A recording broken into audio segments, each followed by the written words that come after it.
Mark always thought of dread as a slow, creeping vine, but the truth, when it arrived, felt like a lightning strike. It was immediate, blinding, and utterly final. It happened on a Tuesday afternoon, beneath the sweet, nostalgic scent of cedar, inside the antique hope chest Eleanor had inherited from her grandmother. Mark wasn't looking for disaster. He was just looking for a photo, the one of them on their first anniversary, before the air in their beautiful silent house had started to thin. His hand brushed against something foreign, a small velvet pouch tucked deep under a stack of heirloom linens. It smelled faintly of lavender and a metallic undercurrent he couldn't name. Inside lay a leather-bound diary, secured by a tiny brass lock. It was the familiar kind Eleanor kept, but this one was brand new, its edges sharp and unblemished. For 6 months, Mark had felt the chill, the creeping certainty that his wife, the perfect kindergarten teacher, the charity organizer, was a stranger.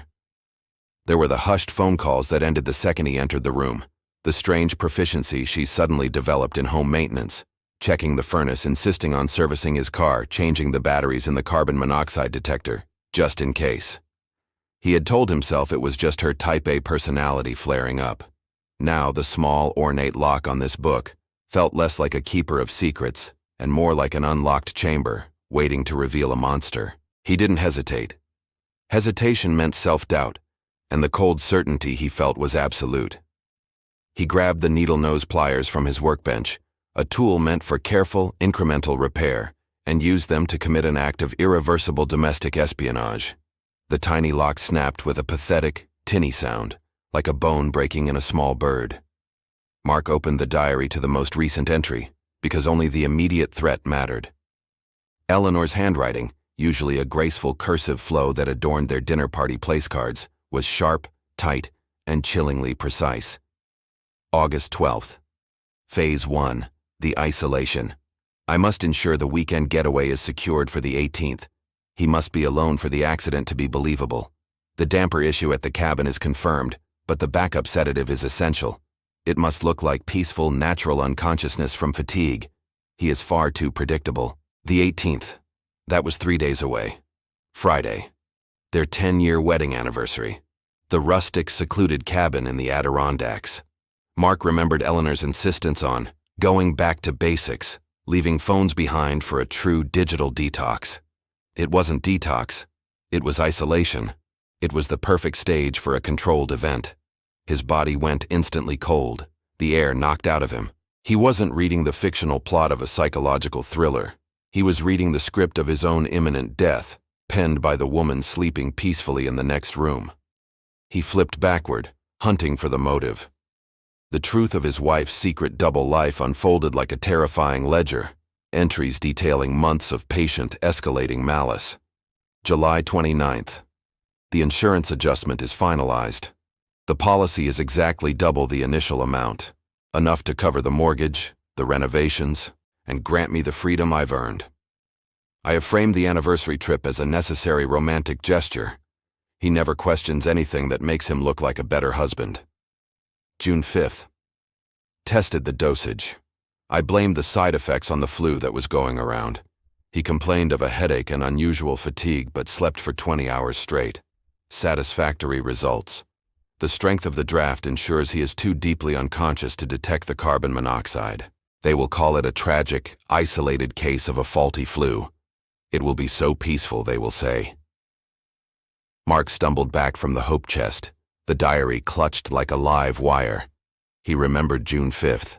He had been so proud of Eleanor, his loving nurse, bringing him soup and whispering soothing lies. He hadn't been sick. He had been poisoned. He had been a guinea pig in his own wife's rehearsal dinner for murder. He realized his wife was not the kind, flawed woman he thought he knew, but a cold, rational, betraying couple's author, and he was nothing more than an actuarial event scheduled for Friday.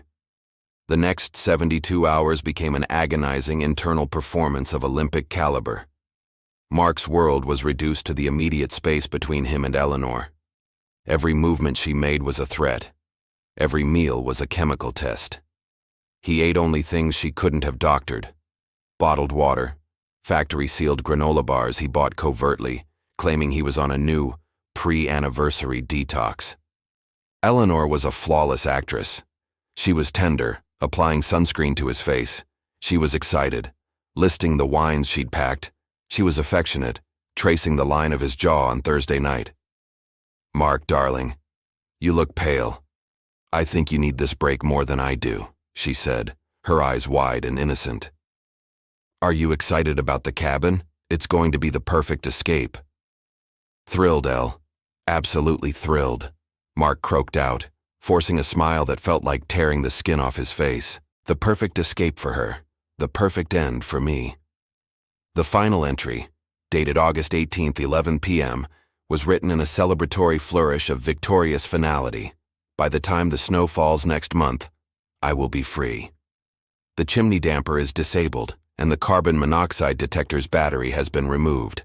The sedative will be administered after the celebratory toast. My life begins tomorrow." Mark knew then. The celebratory toast was the point of no return. He wasn't going to the cabin. He couldn't risk the champagne. He had to dismantle her plan without her knowing that he knew. To confront her now would move their private, husband-wife crime onto the front page, and in a physical confrontation with a calculated killer, he was sure to lose. He had to create an accident of his own, a believable, unpostponable emergency. Early Friday morning, he locked himself in the bathroom and launched his counterattack. He called his office, faking a sudden violent stomach bug that was sending him straight to the ER. He spoke loudly, ensuring Eleanor heard the panic in his voice and the urgency of the doctor's orders to get checked out immediately. He emerged, pale and sweating, leaning against the doorframe. "Mark, what is this?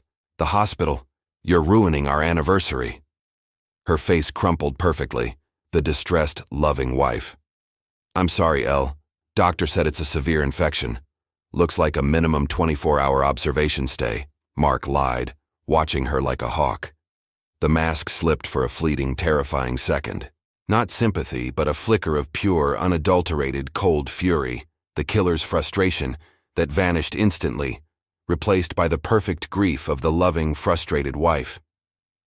"Oh, Mark, that's terrible. I suppose I'll have to cancel the cabin reservation. I was really looking forward to it," she sighed, a subtle, practiced disappointment ringing in her voice. Mark watched her pack away the picnic basket and discreetly hide the bottle of expensive champagne she insisted they drink for their toast.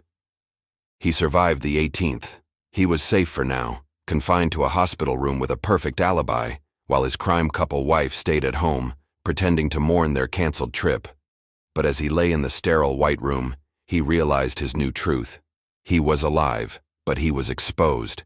He hadn't just discovered dark secrets. He had entered a silent, lethal game of cat and mouse, and he still didn't understand the full motive. Who was the freedom for?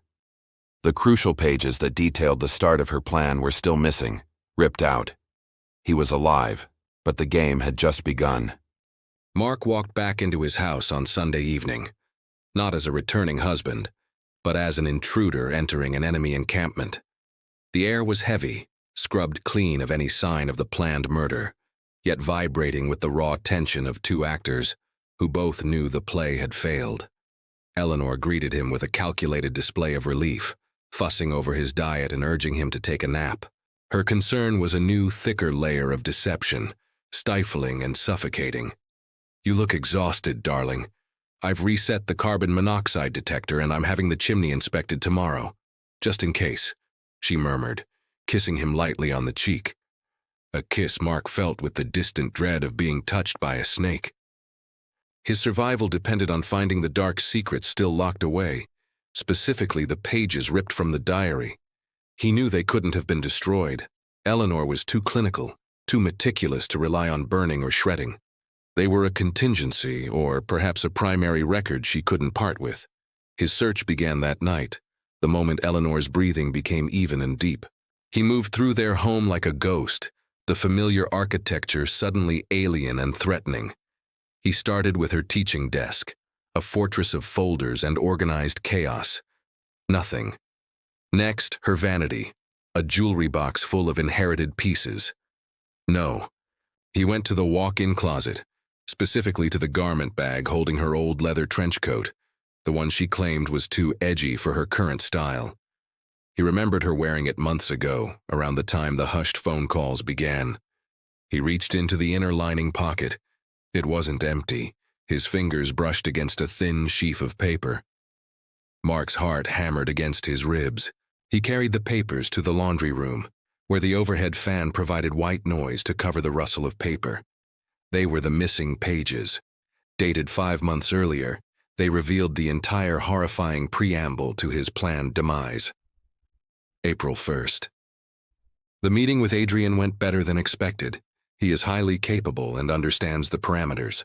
The complexity of the insurance fraud requires a clean exit. No divorce, no suspicion. He stressed the necessity of the sedative being undetectable. The payout is $1.2 million, more than enough to start over. April 15th. I have decided on the Adirondacks cabin. It's remote. The perfect site for a husband-wife crime that will look like a tragedy. Adrian has assured me his contacts can delay any deep forensic investigation. He also needs the mortgage cleared quickly for his own investment. We are truly partners now. Adrian. The name was the missing piece of the secret double-life puzzle. Not a lover, but a crime couple accomplice, a co-conspirator. The freedom was not just financial independence, but a partnership with a man who was clearly connected to the criminal underworld. The true terror was that Eleanor hadn't acted alone. Mark quickly scanned the final page. It was a cryptic note, seemingly unconnected to the rest of the murder plot, but written in the same sharp hand. CO 9 p.m. The old drop.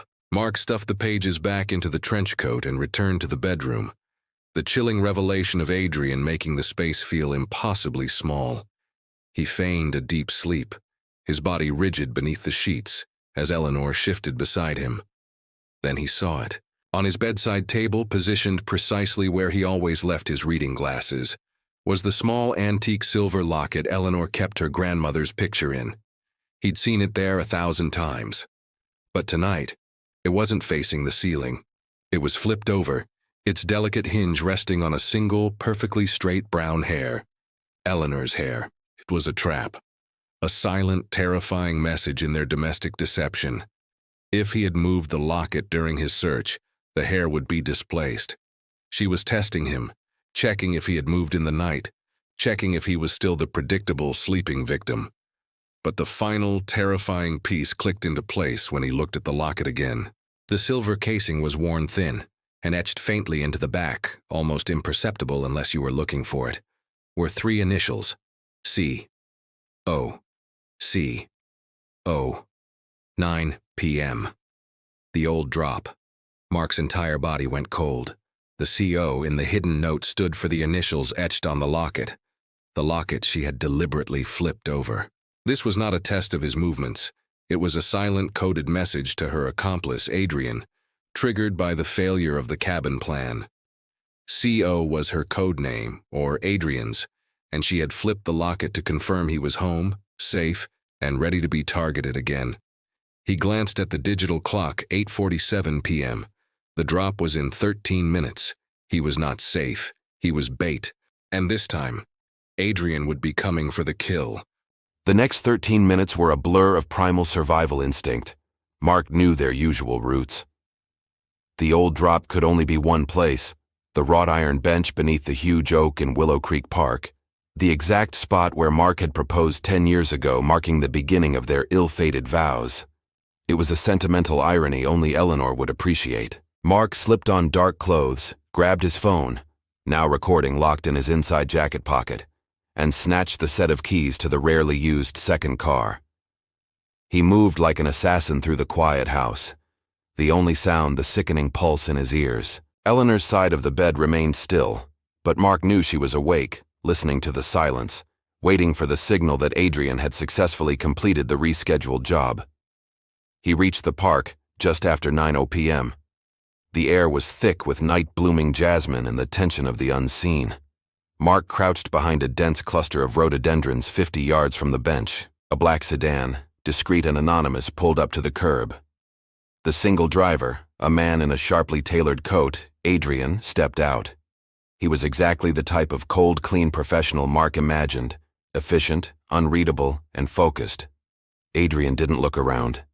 He walked directly to the wrought iron bench, his eyes fixed on the slats beneath the cushion. He reached under and pulled out a small sealed plastic pouch. This was the drop, likely cash, a message, or the promised sedative. Mark pushed off the ground, sprinting before Adrian could turn. "Stop! Police have been notified, Adrian!" he yelled, knowing it was a blatant lie, but hoping the sudden shock would create a window. Adrian froze, pouch in hand, his composure cracking for a split second before the training took over. He dropped the pouch and lunged, not toward Mark, but back toward the sedan. Mark, fueled by survival, tackled him hard. They went down in a desperate scramble on the damp grass. Adrian was stronger, but Mark had the adrenaline of a betrayed man fighting for his life. "She played you too," Mark gasped, swinging a desperate punch. "The Pages. She was going to double-cross you after the insurance paid." The lie landed precisely where Mark intended. Adrian hesitated, his eyes narrowing in genuine confusion and rage. "What Pages? The full payout was my investment for our future. She said you were just collateral." Adrian snarled, throwing Mark off him, his words confirming the crime couple motive was not just financial, but deeply intertwined with Adrian's own twisted future, with Eleanor. In that pause, Mark grabbed the pouch. Adrian saw the movement, cursed, and sprinted to his car, vanishing down the street, unwilling to risk a visible public confrontation. Mark stumbled back to his own car, clutching the evidence. The pouch contained a burner phone, $5,000 in cash, and a small vial of a clear, odorless liquid. This was the backup plan, a direct forced injection. He had his physical evidence and Adrian's unwitting confession on tape. Mark didn't call the police yet. He needed to get home and finish the final terrifying scene of this psychological thriller. He needed to confront Eleanor. He burst through the front door. The house was silent. Eleanor was standing in the center of the living room, bathed in the soft glow of a single-floor lamp, her hands clasped calmly in front of her. She wasn't surprised. "You should be sleeping, Mark," she said, her voice soft, devoid of all performance now. It was the voice of the woman in the diary. Mark walked toward her, dropping the diary on the mahogany table with a heavy thud, followed by the black plastic pouch. "C09 p.m., the old drop. Did Adrian fail to deliver, Eleanor? Did your secret double life finally catch up to you?" Eleanor didn't look at the evidence. She looked at him. "You ruined it," she whispered, the quiet fury terrifyingly potent. "After all the calculation, the timing, the risk, you ruined it with a stomachache. The money, Eleanor? The 1.2 million? Was it worth 10 years of lies?" She laughed, a thin, dry sound that cracked the elegant facade. "The money was just the tool, Mark. The point was the freedom. You were so relentlessly good, so predictable, so reliable. You were a life sentence. Adrian saw my potential. He promised me an empire, not a mortgage payment. We were going to build a new life of pure, glorious opportunism together. You were simply a debt that needed to be cleared for the investment." Mark looked at her, seeing not his wife, but the culmination of all the dark secrets she had kept. The betraying couple's narrative was complete. A decade of partnership destroyed by calculated greed and ambition. He pulled his phone from his pocket, the recording light a tiny red accusation in the low light. "I have Adrian's confession. I have the diary, the pages, and the poison. The police are already on their way, Elle. It's over." Eleanor smiled one last time, a cold, perfect expression of defeat and acceptance. "Then I suppose the vows truly end here, Mark. Till death do us part." The sound of distant sirens began to grow, an audible physical relief that signaled the end of Mark's marriage and the final chapter of Eleanor's crime. Mark stood there, the sole survivor, realizing he had exchanged a peaceful, oblivious existence for a chilling, solitary truth.